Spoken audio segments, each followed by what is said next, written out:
வணக்கம். கடந்த வெள்ளிக்கிழமை இரவு மன்னார் தீவிலே காற்றாலை திட்டத்தின் ஓர் அங்கமாக இயந்திரங்கள், உபகரணங்கள், உதிரிப்பாகங்கள் என்பன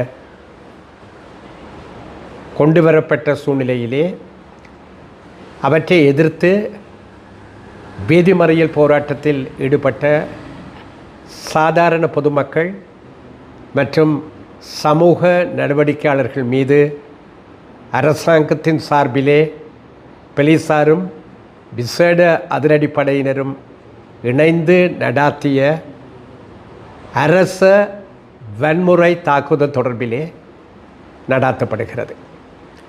இந்த தாக்குதல் அரச பயங்கரவாதத்தின் அப்பட்டமான வெளிப்பாடு என்பதை நாங்கள் திட்டவட்டமான குற்றச்சாட்டாக முன்வைக்கின்றோம்.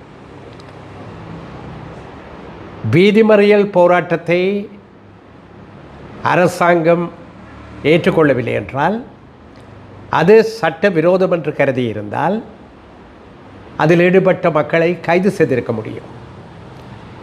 அவர்களை தாக்குவதற்கும் காயங்களை ஏற்படுத்துவதற்கும் அரசாங்கத்திற்கு எந்த அதிகாரமும் இருக்க முடியாது.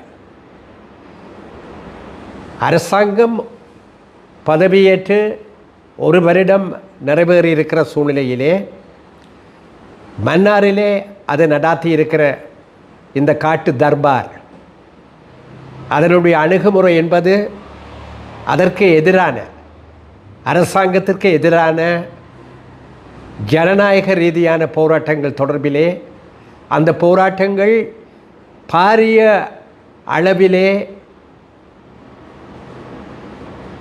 பரந்து விரிகின்ற பொழுது அரசாங்கம் அவை தொடர்பிலே எந்த விதமான அணுகுமுறையை கையாள தொடங்கி இருக்கிறது என்பதற்கு ஒரு திட்டவட்டமான எடுத்துக்காட்டு என்று நாங்கள் கருதுகிறோம். இதை அங்கீகரிக்கவோ அல்லது ஆமோதிக்கவோ சட்டத்தை, ஜனநாயகத்தை, மக்களினுடைய அடிப்படை உரிமைகளை மதிக்கின்ற எவராலும் முடியாது.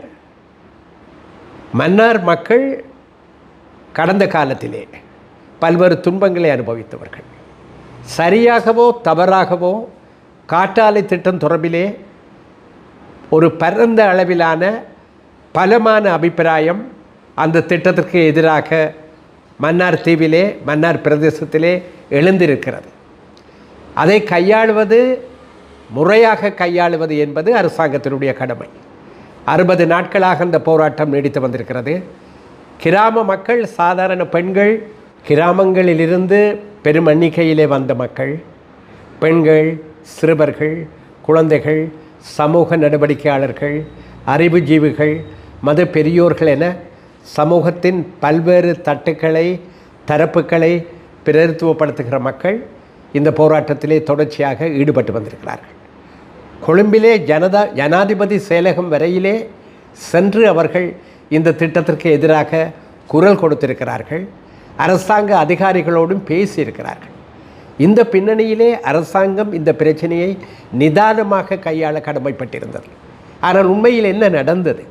வெள்ளிக்கிழமை இரவோடு இரவாக இந்த உபகரணங்கள், உதிரிப்பாகங்கள், ஜந்திரங்கள் எல்லாம் மன்னார் தீவுக்குள்ளே அதிரடியாக கொண்டு வரப்பட்ட போது, இயற்கையாகவே மக்களுடைய எதிர்ப்பலை எழுந்திருந்த நேரத்திலே அதை நிதானமாக கையாள வேண்டிய அரசாங்கம் காட்டு மிராண்டித்தனமான முறையிலே அந்த மக்களை அடித்து துவைத்திருக்கிறது.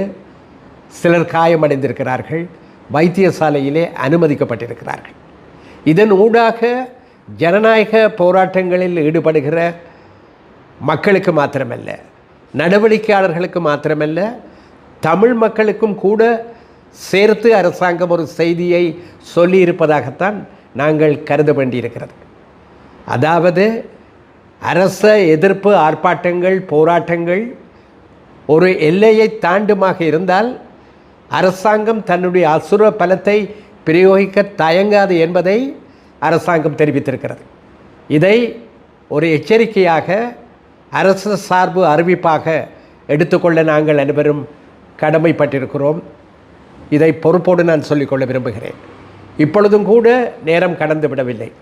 அரசாங்கம் இந்த போராட்டத்திலே ஈடுபட்ட மக்களின் பிரதிநிதிகளை அழைத்து பேசி தன்னுடைய நிலைப்பாட்டை கூட அவர்களுக்கு எடுத்துரைத்து ஒரு நிதானமான தீர்வுக்கு வர முடியும். காலம் கடந்து விடவில்லை. ஆனால் அதை விடுத்து இந்த போராட்டத்தை நசுக்கி விட்டோம் அல்லது நசுக்க முடியும் என்ற எண்ணத்திலே அரசாங்கம் செயற்படுமாக இருந்தால் இந்த போராட்டத்திற்கு வலு சேர்க்கிற அந்த ஆதரவு கடமையைத்தான் அரசாங்கம் செய்ய போகிறது என்று அர்த்தம். அரசியல்வாதிகளை பொறுத்த மட்டிலே, தமிழ் அரசியல் நடவடிக்கையாளர்களை பொறுத்த மட்டிலே அவர்கள் அனைவரும் இந்த விடயத்திலே மன்னார் விவகாரத்திலே பாதிக்கப்பட்டு கொண்டிருக்கிற எமது மக்களுக்காக குரல் கொடுக்க கடமைப்பட்டிருக்கிறார்கள். காட்டு தர்பார்களை எங்களது மண்ணிலே நாங்கள் எந்த சந்தர்ப்பத்திலும் எந்த ரூபத்திலும் அனுமதிக்க முடியாது என்பதை சொல்வதற்கு ஒவ்வொரு தமிழ் தேசிய அரசியல் நடவடிக்கையாளரும் கடமைப்பட்டிருக்கிறார். அதை விட்டுவிட்டு பாலுக்கும் காவல் பூனைக்கும் தோழன் என்ற முறையிலே எங்களுடைய தமிழ் அரசியல்வாதிகள் எவரும், குறிப்பாக தமிழ் தேசியம் சார்ந்த அரசியல்வாதிகள் எவரும் செயற்படக்கூடாது என்கிற வேண்டுகோளையும் நாங்கள் இந்த சந்தர்ப்பத்திலே விடுக்க வேண்டிய கட்டாய சூழ்நிலை ஏற்பட்டிருக்கிறது. மன்னார் மக்கள், மன்னார் பிரதேசத்திலே வாழுகிற தமிழ் மக்கள் 1956ஆம் ஆண்டிலிருந்து உரிமை போராட்டத்திற்கு வலு சேர்த்து வந்திருக்கிற மக்கள். அவர்கள் சந்தித்திருக்காத அரசாங்க சார்பு அல்லது அரசாங்க பயங்கரவாதம் என்பது கிடையாது. அவர்கள் அத்தனைக்கும் பழக்கப்பட்டவர்கள். ஆகவே மன்னார் மக்களை, மன்னார் குறிப்பாக மன்னார் தீவின் மக்களை அடக்கிவிட முடியும் என்று அரசாங்கம் பகல் கனவு காணக்கூடாது. நாங்கள் அரசாங்கத்தை பகிரங்கமாக வேண்டுகிறோம். வரட்டு கௌரவத்தை விட்டுவிட்டு அல்லது திருப்திப்படுத்தப்பட வேண்டிய நிலையில் உள்ள வெளிநாட்டு சக்திகளை விட்டுவிட்டு எமது மக்களுடைய மன உணர்வுகளுக்கு மதிப்பளித்து இப்பொழுதாவது பொறுப்புள்ள அரசாங்கமாக தான் பேசுகின்ற கருத்துக்களை செயல்படுத்துவதற்கு முன்வருகின்ற அரசாங்கமாக அது செயற்பட வேண்டும் என்று நாங்கள் வேண்டிக் கொள்கிறோம்.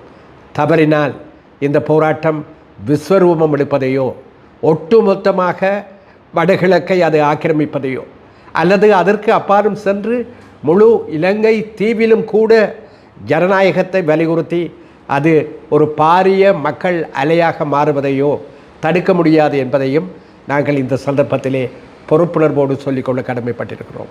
அரகல போராட்டத்தை பதவியேற்று சில மணி நேரங்களுக்குள்ளே அடக்குவதற்கான முடிவை அன்றைய புதிய ஜனாதிபதி ரணில் விக்ரமசிங்க எடுத்து காலிமுக திடலிலே எந்த அடிப்படையிலே அந்த போராட்டத்தை அடித்து கலைத்தார் என்பது எங்கள் எல்லோருக்கும் நன்றாக தெரியும். அந்த அணுகுமுறையை இந்த அரசாங்கம், ஜனதா விமுக்தி பெரமுன அரசாங்கம் கையாளத் தொடங்கி இருக்கிறது. இது கடந்த காலங்களிலே அரசாங்கங்கள் கையாண்டு தோல்வி கண்ட ஒரு அணுகுமுறை. அதை அவர்கள் புரிந்து கொள்ள வேண்டும். வரலாற்றின் தவறுகளிலே, மற்றவர்களின் தவறுகளில் இருந்து இந்த அரசாங்கம் பாடம் படிக்க வேண்டும் என்பதையும் நாங்கள் இந்த சந்தர்ப்பத்திலே சொல்லிக்கொள்ள விரும்புகிறோம். நமது மன்னார் மக்கள் தனியாக இல்லை.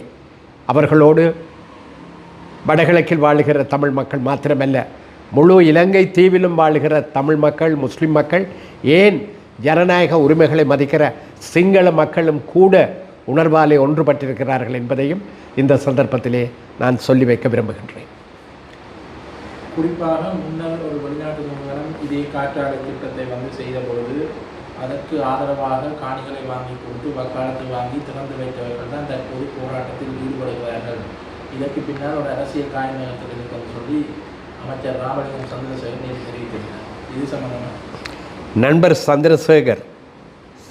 சந்திரசேகரன் இப்பொழுதாவது அந்த நபர்களின் பெயர்களை பகிரங்கப்படுத்த வேண்டும். வெறுமனே அவர்கள் இவர்கள் என்று கூறுவதிலே அர்த்தமில்லை. அப்படி யாராவது செயல்பட்டிருந்தால் அவர்களை தோலுரித்து காட்டுங்கள்.